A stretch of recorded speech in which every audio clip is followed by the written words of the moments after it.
CM आवास पर एक बार फिर प्रदर्शन है कर्मचारियों का। इस बार नर्सिंग एसोसिएशन यहां पर पहुंची अपनी मांगों को लेकर। सीएम आवास पर जोरदार प्रदर्शन किया। क्या कुछ मांगे हैं? एसोसिएशन की अध्यक्ष हमारे साथ हैं। क्या कुछ विरोध, क्या कुछ मांग है जिसको लेकर आप यहां पहुंचे? मैं all nursing officer welfare association Haryana की प्रेसिडेंट सुनीता। हमारी जो आज की दो मुख्य मांगे हैं, एक है नर्सिंग अलाउंस और दूसरा है ग्रुप सी से ग्रुप बी में शामिल करना, जो कि सेंट्रल गवर्नमेंट के अंदर ऑलरेडी जितनी भी नर्सिज हैं वो ग्रुप बी में शामिल हैं और हरियाणा को वंचित रखा हुआ है। अदर स्टेट जो हैं उनमें भी ग्रुप बी में शामिल है, क्योंकि हमारा जो स्केल है वो 4000 का स्केल है और 4200 का स्केल ही ऑटोमेटिक ग्रुप बी में आ जाता है।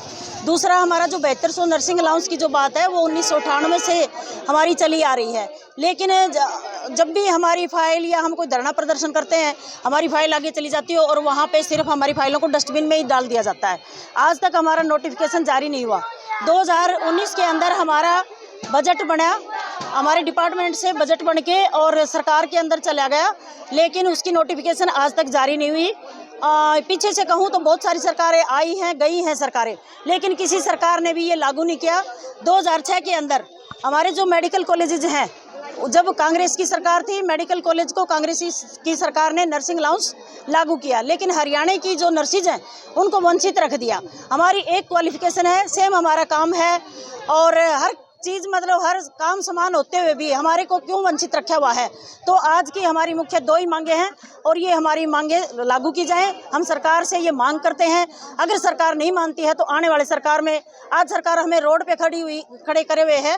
कितनी हरियाणा प्रदेश से कितनी सारी महिलाएं यहाँ पे आई हुई हैं, इतनी कोमल लड़कियाँ हैं जो रोड पे खड़ी नहीं होनी चाहिए, उसके बावजूद भी कहाँ महेंद्रगढ़ है, कहाँ रिवाड़ी है, वहाँ से चल के और ये मानो कि आप 4 बजे से चली हुई हैं और अब शाम के 5 बजने वाले हैं, हम रोड के ऊपर खड़े हैं।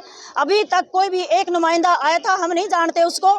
हमने सोचा कोई IAS या कुछ होगा जो भी इनका OSD है, लेकिन हमने पता चला तो कोई ऐसे ही आदमी कोई बैठाया हुआ है, कोई वो OSD नहीं है। उन्होंने हमारा ज्ञापन लिया। ज्ञापन तो हम पहले से ही सरकार को दे चुके हैं, बहुत सारी हमने मेल की हैं। कुछ अभी 18-19 तारीख को हम गए थे इसके अंदर, हिसार के अंदर। हमारे जो स्वास्थ्य मंत्री जी जो हैं उनको हम ज्ञापन दे के आए। उन्होंने हमारे ज्ञापन को मतलब अनदेखा करके और अपने कोई साथ में एक बंदा बैठा था उनको पकड़ा दिया कि ठीक है हम आपको बुला लेंगे। ज्ञापन आपके अनदेखे कर दिए गए हैं, तो अब आगे कदम क्या?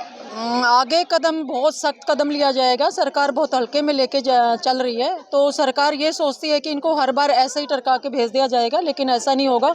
हम पूरे हरियाणा की नर्सिस काम छोड़ देंगे। अगर नर्सिस बाहर आ गई तो फिर जनता को जो परेशानी होती है वो सरकार की होगी, जिम्मेवारी उनकी है। हम बड़ी निष्ठा के साथ, बड़े अपने संयम के साथ मरीजों की देखभाल करते हैं। अगर मरीज अंदर करा रहे हैं तो अगर मरीजों की जो बिना लापरवाही से, सरकार की लापरवाही से किसी की मौत होती है तो सरकार जिम्मेवार होगी, नर्सिज नहीं होगी।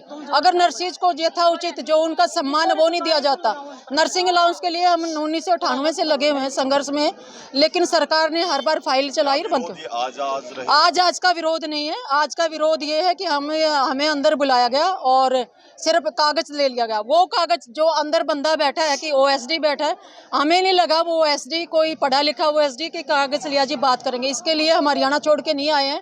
हम अनिल विज जी से जाके कई बार मिल चुके हैं। उन्होंने हमारी 29 जनवरी को डिपार्टमेंट के साथ मीटिंग भी हुई थी।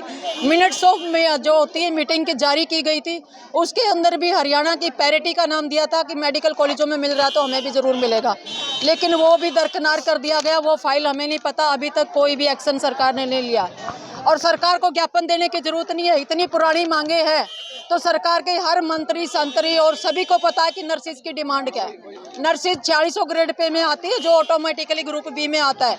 अगर एक सुपरिटेंडेंट 4600 में आता है तो सरकार उसको गस्टेड बना के भेज देती है, लेकिन हमारी भर्ती ही ग्रुप जो ना 4600 ग्रेड पे में होती है।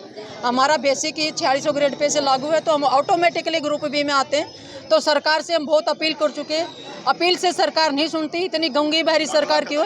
अगला कदम हम काम छोड़ेंगे बिल्कुल। अभी आज जब रात तक अगर हमें टाइम नहीं मिलता तो अनिश्चितकालीन हड़ताल मंथन करके, रात को कमेटी की मीटिंग करके, और कभी भी जैसे ये हमें टाइम नहीं दे रहे किस डेट से करेंगे, हम भी इनको नहीं बताएंगे कि अचानक करेंगे। इनके पास मेल करेंगे कि आज से नर्सिस हड़ताल पे है, तो जैसे ये हमें चक्कर कटा रही है ऐसे हम सरकार के चक्कर कटाना जानते हैं। तो बिल्कुल देखिए, सरकारी अस्पतालों में इलाज के लिए आने वाले लोगों की दिक्कतें एक बार फिर बढ़ सकती हैं।